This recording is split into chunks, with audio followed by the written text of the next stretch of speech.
මේක සාධක කඩන්න හිත හිතා ඉන්නවද? උඹලට ඕන නම් හිත හිතා ඉන්න පුළුවන්. නැත්තම් ෂේප් එකේ යනවා. කාගෙද උදවිල්ලන්නේ? O level. මේ x වර්ගය ධන x ඍණ 3 සමානයි 0යි x සමානයි ඍණ b ධන හෝ ඍණ b වර්ගය ඍණ 4ක් a c බෙදීම 2යි ඒ ගන්න සොලියුෂන් ගන්න ඕකෙන්නේ. මතකද? දැන් ඊළඟ දේ. දැන් හැමතිස්සෙම හොඳම ඔප්ෂන් එක තෝර ඉන්නවා සමහරු. එතකොට මොකද වෙන්නේ? වෙලාව ගිහිල්ලා. දැන් ඔයාලා හිතනවානේ මම හොඳම බ්‍රයිට් කේස් එකක්. මම මේක අලුත්ම concept එකකින් හදන්න ඕනේ. හොඳ ආදේශයක් දාලා එන්න පොරක් වෙන්න හදනවා. මේක යන්නේ මැදුම් පිළිවෙතින්.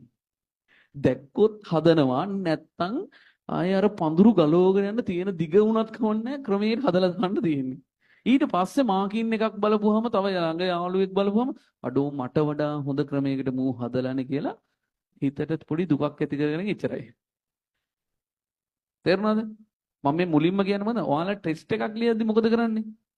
පෑනෙන් ලියන්න බයයි. ඔයා හිතනවා මෙහෙම දෙයක්. පොතේ ලියන්න කලින් මට මේක මම හදද්දී මේ ගාන හදද්දී මේක මට වඩා හොඳට තව ක්‍රමයකින් හදයිද දන්නේ නැහැ. එතකොට මොකද කරන්නේ? ඒ ක්‍රමයේ හිතා ඉන්නවා. අනේ එපා. මොකද ඉස්සෙල්ලම කියන්නේ? දන්න ටූල් ටිකෙන් අඩු ටිකෙන් මේක ගලවන්න. ප්‍රශ්නයක් නැහැ. දැන් අර උඩ මම බැන්නේ නේ. මං උඹ මරු.